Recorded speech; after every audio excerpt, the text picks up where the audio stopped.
మత్స్యకారుల యొక్క జీవనోపాధి మెరుగుపరిచి వారికి సుస్థిరమైన ఆదాయం కల్పించే లక్ష్యంతో ఏలేశ్వరం జలాశయంలో ఉచితంగా చేప పిల్లల విడుదల కార్యక్రమం చేపట్టినట్లు జిల్లా కలెక్టర్ షాన్ మోహన్ వివరించారు.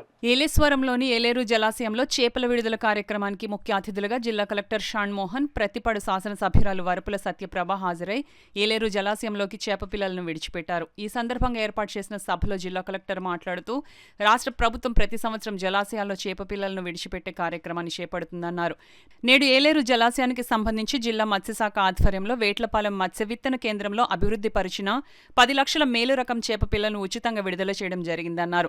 ఈ చేప పిల్లల విడుదల కార్యక్రమం ద్వారా ఏలేరు రిజర్వాయర్ ఆనుకుని ఉన్న సుమారు 550 మత్స్యకారుల కుటుంబాలకు ప్రత్యక్షంగా జీవనోపాధి లభిస్తుందన్నారు. ప్రతిపాడు శాసనసభ్యురాలు వరపుల సత్యప్రభ మాట్లాడుతూ మత్స్యకారుల సంక్షేమమే ధ్యేయంగా రాష్ట్రంలో కూటమి ప్రభుత్వం పనిచేస్తుందన్నారు. మత్స్యకారుల జీవనోపాధి సంక్షేమాన్ని దృష్టిలో ఉంచుకుని ప్రతి సంవత్సరం ఏలేరు జలాశయంలో మేలు రకం చేప పిల్లలను ఉచితంగా విడుదల చేయడం జరుగుతుందని ఆమె తెలిపారు. కార్యక్రమంలో ఏలేరు జలాశయం చైర్మన్ బసా వీరబాబు, జిల్లా మత్స్యశాఖ అధికారి వి కృష్ణారావు, ఎండి ఏడీఎం లావణ్య, ఏఎఫ్ఓలు రామకృష్ణ, నూకరాజు, రాజేందర్రావు, ఉమామహేశ్వరరావు, ఇతర ప్రజాప్రతినిధులు, మత్స్యకారులు తదితరులు పాల్గొన్నారు.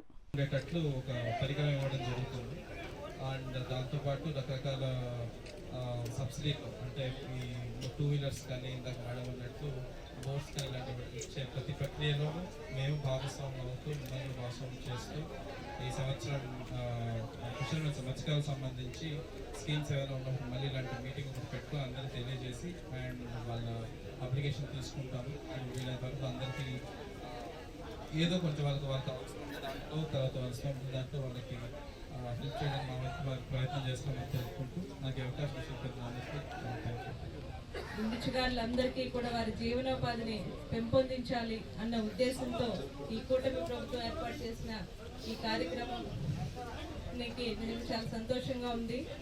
కూటమి ప్రభుత్వం మత్స్యకారుల్ని ఆదుకోవాలన్న ఒక దృక్పథంలో వారి జీవన ప్రమాణాలు పెంచాలి, వారి ఆర్థికంగా సామాజికంగా ఇంకా ముందుకు వెళ్ళాలి, వారి చేపల పెంపకం ద్వారా వారికి సహాయం చేసి మనం వారి జీవన ప్రమాణాలు పెంచాలి, ఆర్థికంగా ఇంకా ముందుకు తీసుకెళ్లాలని ఒక ఉద్దేశంతో ఏర్పాటు చేస్తున్న ఈ కార్యక్రమం నిజంగా మనం సంతోషించాలి.